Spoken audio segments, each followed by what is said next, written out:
ಸಂಪಾದನೆ ಮಾಡಿರಿ, ಆಮೇಲೆ ಕೊನೆಗೆ ಡಾಕ್ಟ್ರಿಗೆ ಕಟ್ತೀರ. ಅದಕ್ಕೆ ದುಡಿಮೆಯನ್ನು ಯಾಕೆ ದುಡಿಬೇಕು, ಯಾಕೆ ಬದುಕಬೇಕು, ಈ ಪ್ರಕೃತಿ ಕೊಡ್ತಕ್ಕಂಥ ಗಿಡ ಮೂಲಿಕೆಗಳು ಉಪಯೋಗ ಮಾಡಿ ದೀರ್ಘಾಯುಷ್ಯವಾಗಿರಬೇಕು. ಇದು ಬಹಳ ಮುಖ್ಯವಾಗಿರ್ತಕ್ಕಂಥದ್ದು. ಅಶ್ವತ್ಥ ಮರ ಅಂತಾರೆ, ಅರಳಿ ಮರ ಸೊತ್ತು ಅಂತಾರೆ. ದೇವರು ಅಂತೀವಿ ನಾವು. ಯಾಕೆ ನೀವು ನಂಬಲಿ ಅಂತ.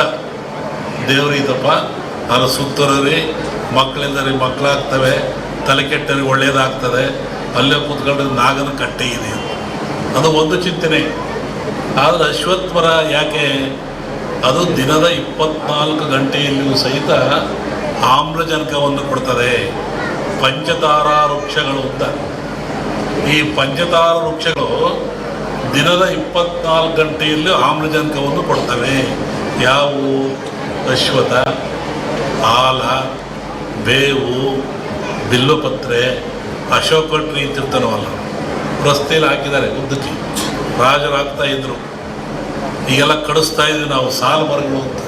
ನಾವು ಚರಿತ್ರೆ ಹೋದರೆ ಅಶೋಕ ಚಕ್ರವರ್ತಿ ಸಾಲ ಮರವನ್ನು ನಡೆಸಿದ. ಯಾತಕ್ಕೆ ನಡೆಸಿದ?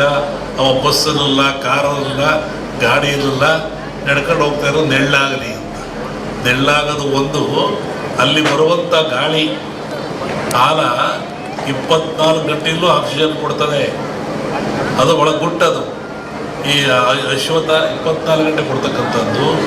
ಬಿಲ್ವಪತ್ರೆ ಅದು ಹಾಗೇನೆ. ಈ ಬಿಲ್ಪತ್ರೆ ಕೂಡ ಒಬ್ಬ ಮನುಷ್ಯನಿಗೆ 365 ಕಾಯಿಲೆ ಅಂತಾರೆ.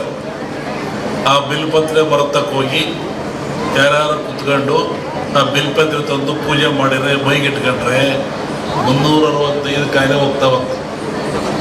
ಯಾರೋ ತಂದು ಕೊಟ್ಟರು ಬಿಲ್ಪತ್ರೆನ ಇಟ್ಕೊಂಡು ಮಾಡಿದರೆ 35 ಕಾಯಿಲೆ ಹುಷಾರಾಗ್ತದೆ. ಈ ರುದ್ರಾಕ್ಷಿ ಅಂದ್ರೆ ಏನು? ಅದು ಗಿಡದಲ್ಲಿ ಬರೋದೆ. ಆ ರುದ್ರಾಕ್ಷಿಯನ್ನು ಹಾಕೋದ್ರಿಂದ ಸ್ಟ್ಯಾಮರ್ ಬರೋಲ್ಲ, ತೊದಲು ಬರೋದಿಲ್ಲ, BP ಬರೋದಿಲ್ಲ, ಚರ್ಮರೋಗ ಬರಲ್ಲ, ಮನುಷ್ಯನಲ್ಲಿ ಶಾಶ್ವತವಾದ ನಂಬಿಕೆ ಇರ್ತದೆ. ಇವೆಲ್ಲವೂ ದೈವ ಕೊಟ್ಟಂಥ ಕೊಡುಗೆ, ಗಿಡಮೂಲಿಕೆ ಕೊಟ್ಟಂಥ ಕೊಡುಗೆ. ಒಬ್ಬ ಮನುಷ್ಯ ಇದ್ದಾನೆ, ಒಬ್ಬ ರಾಜ ಇದ್ದಾನೆ, ಒಬ್ಬ ಮಂತ್ರಿ ಇದ್ದಾನೆ, ಒಬ್ಬ ದೊಡ್ಡ ಸಾಹುಕಾರ ಇದ್ದಾನೆ, ಒಬ್ಬ ಸ್ವಾಮಿ ಇದ್ದಾನೆ. ಅವನು ಸಾಯ್ತಾನೆ. ಸತ್ತರೆ 2 ದಿನ, 1 ದಿನ ಇಂಜೆಕ್ಷನ್, 3 ದಿನ, ಆಮೇಲೆ ಇರಲ್ಲ, ಯಾರು ಇಟ್ಕೊಳ್ಳಲ್ಲ.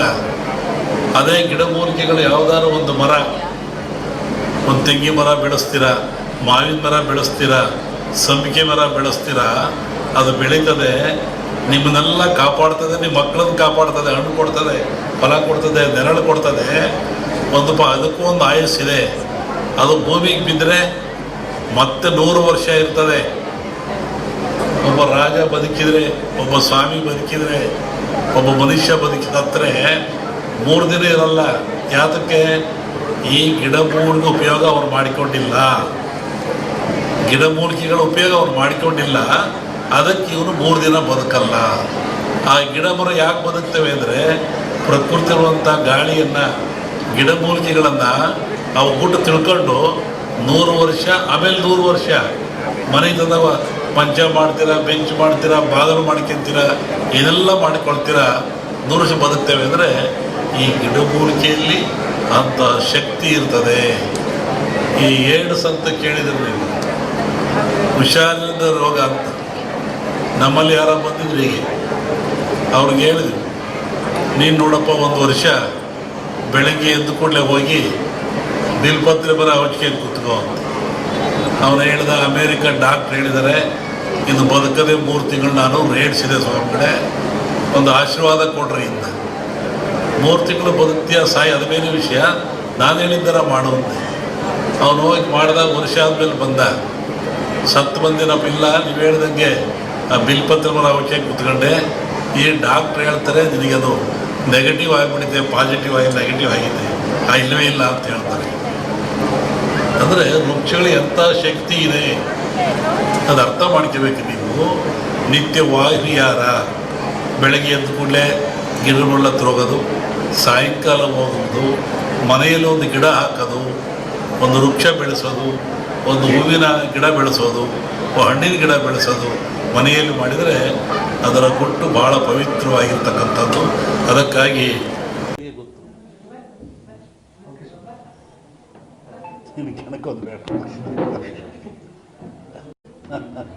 ಪ್ರತಿ ವರ್ಷ ಸಂಜೆಗಳ ಮನೆಯಲ್ಲಿ ಈ ಶ್ರಾವಣ ದೇವರಿಗೆ ಸಪೂಜೆ ಮಾಡಿಸ್ತಾರೆ. ಇದು ಪದ್ಧತಿ, ಅವ್ರಿಗೂ ನಮಗೂ ಒಂದು ಪದ್ಧತಿ. ಗದಿಗ ನಮ್ಮ ಸಂಕೇಶ್ವರ ಒಂದು ವರ್ಷಕ್ಕೊಂದ್ಸತಿ ಕರೆಸ್ತಾರೆ. ಹೋದವರು ಅಲ್ಲಿ ಬಂದಿದ್ದೆ, ರಾಜ್ಯದಲ್ಲಿ ಮಳೆ ಇಲ್ಲ, ಸಂಪೂರ್ಣವಾಗಿ ಮಳೆ ಕಡಿಮೆ ಆಗಿದೆ. ಮನುಷ್ಯ ಎಷ್ಟು ತಪ್ಪು ಮಾಡಿದರು ಆ ಭಗವಂತ ಕ್ಷಮಿಸ್ತಾನಂತೆ. ಮನುಷ್ಯ, ಪ್ರಾಣಿ, ಭೂಮಿ ಏನು ಮಾಡಿದ್ರು ಸೃಷ್ಟಿಕರ್ತ ಅವನೇ ಅಲ್ಲದೆ ಅವನು ಕ್ಷಮಿಸ್ತಾನಂತೆ. ಆದರೆ ಮನುಷ್ಯ ಮಾಡಿದ ಕರ್ಮಗಳು ಅವನು ಕ್ಷಮಿಸಲ್ಲವಂತೆ. ಭಗವಂತ ಕ್ಷಮಿಸಿದರೂ ಮನುಷ್ಯ ತಾನು ಮಾಡಿದ ಕರ್ಮಗಳನ್ನು ಅವೇ ಕ್ಷಮಿಸಲ್ಲ.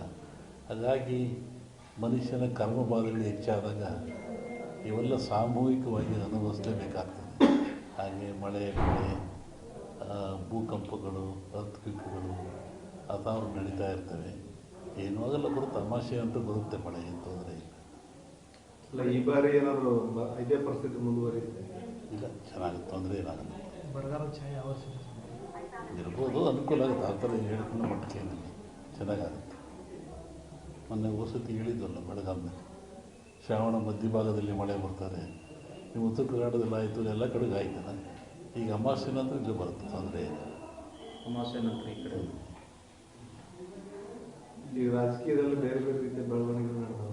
ಮೈತ್ರಿಗಳು ಯಾವ್ಯಾವ ಪಕ್ಷಗಳು ಲೋಕಸಭಾ ಚುನಾವಣೆ ಪೂರ್ವದಲ್ಲಿ ಈ ಬಗ್ಗೆ ಅದು ಬಂದಾಗ ಹೇಳೋದು, ಈಗೇನದು ಅವಶ್ಯಕತೆ ಇಲ್ಲ.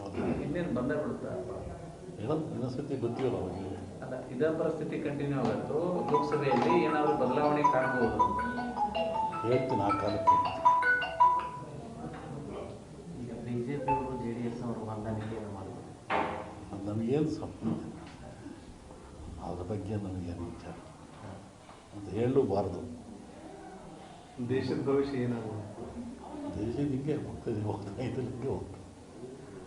ಸದ್ಯಕ್ಕೇನು ತೊಂದರೆ ಇಲ್ಲ. ಅನೇಕ ಆಪತ್ತುಗಳಿದ್ದಾವೆ. ಅದೇ ಬಂದೇ ಹೇಳಿದ ಭೂಕಂಪಗಳಾಗ್ತವೆ. ಮೊನ್ನೆ ಫಾರಿನ್ನ ಕಡೆ ಮಳೆ ಜಾಸ್ತಿ ಆಗ್ತದೆ. ಇನ್ನೂ ಉತ್ತರದಲ್ಲಿ ಮಳೆ ಅಂತ ಹೇಳಿದಾಗ ಹಾಗಾಗ್ತದೆ. ದೊಡ್ಡ ದೊಡ್ಡ ನಗರಗಳಿಗೆ ಆಪತ್ತಿದೆ, ತೊಂದರೆಗಳಿದ್ದಾವೆ, ಭೂಕಂಪಗಳಾಗಂಥದ್ದು, ಹಾಹಾಕಾರಗಳಾಗ್ತದೆ, ರಾಜಕೀಯದ ಅಸ್ಥಿರತೆ ಉಂಟಾಗ್ತದೆ.